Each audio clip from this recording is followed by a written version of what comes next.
Hello everybody. So for my custom feature, I decided to do a web exporter. A web exporter is something that I have been wanting to do all semester, and it's something that I've been talking about all semester. So I'm really excited that I was able to actually get one working.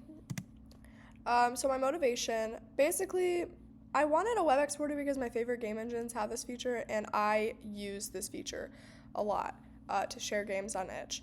So I just think it's a necessity. I have a portfolio website that I would really like to share the games that I made in this game engine to. So that would furthermore give me good motivation to have a web exporter.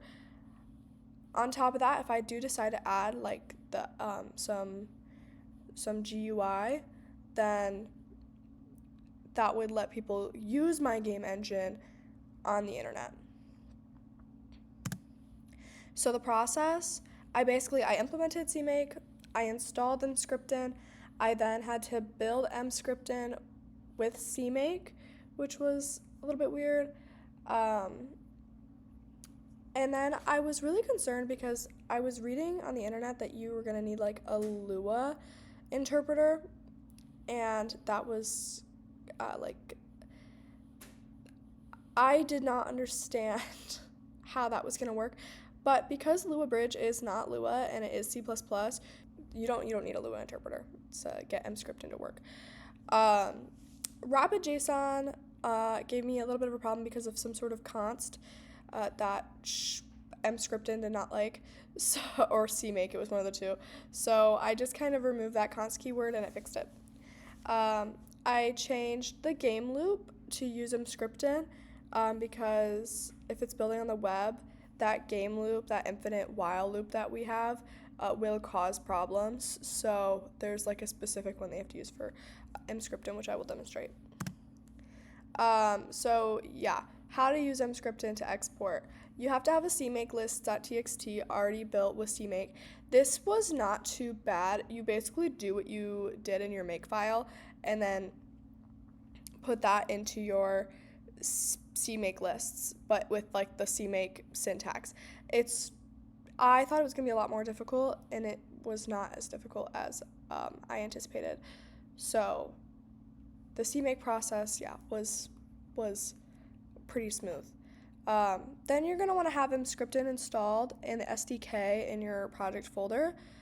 Then you're gonna run something sort of like this in your terminal. You're gonna want to, source that SDK environment, and then you're going to want to like have the directory for your web build, and then you're going to want to run CMake, and then this big chunky thing that will kind of like build Emscripten's SDK with CMake, and then you want to run make. This is the Emscripten make.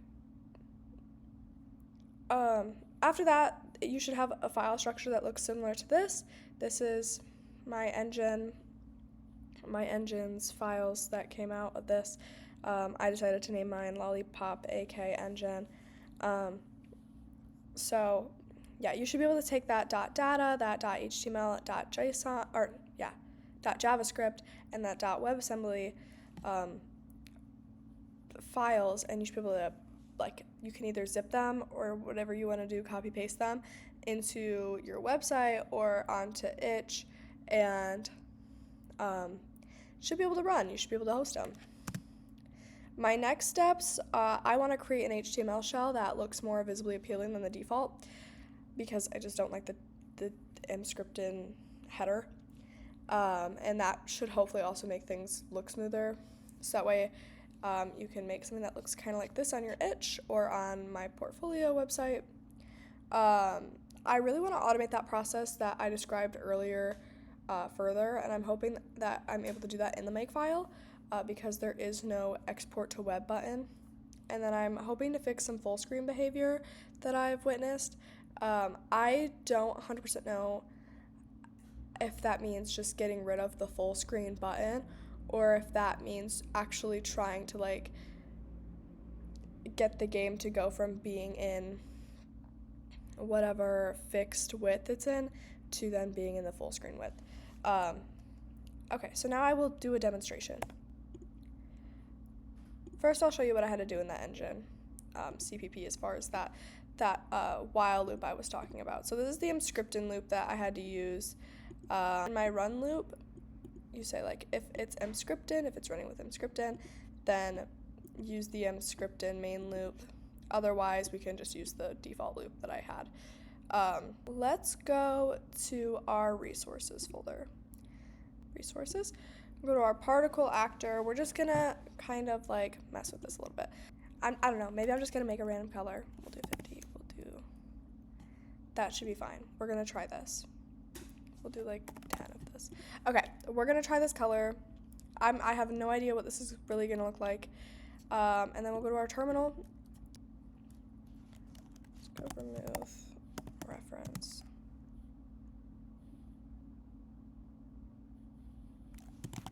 Build web. And then we're gonna make dir build web. And then we're gonna say cd build web. And we're gonna run that like source thing. We're gonna run that.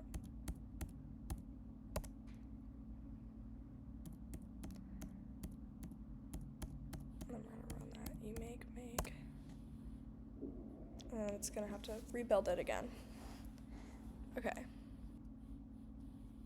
Okay, so it looks like it built it.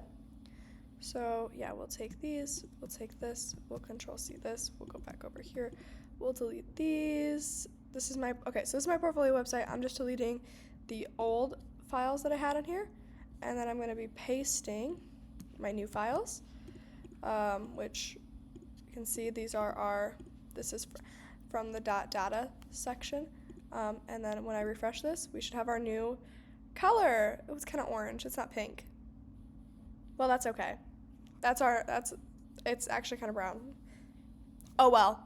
And then, yeah, so it works. It works. I really want to get rid of, again, this like weird header situation. This full screen button doesn't seem to work properly, and then it just kind of breaks it. So I would like to remove this, and then I'm going to do some testing, further testing to see how inputs and outputs work. So that is what I have so far, and I hope that you like my web exporter. Thanks for watching. Bye.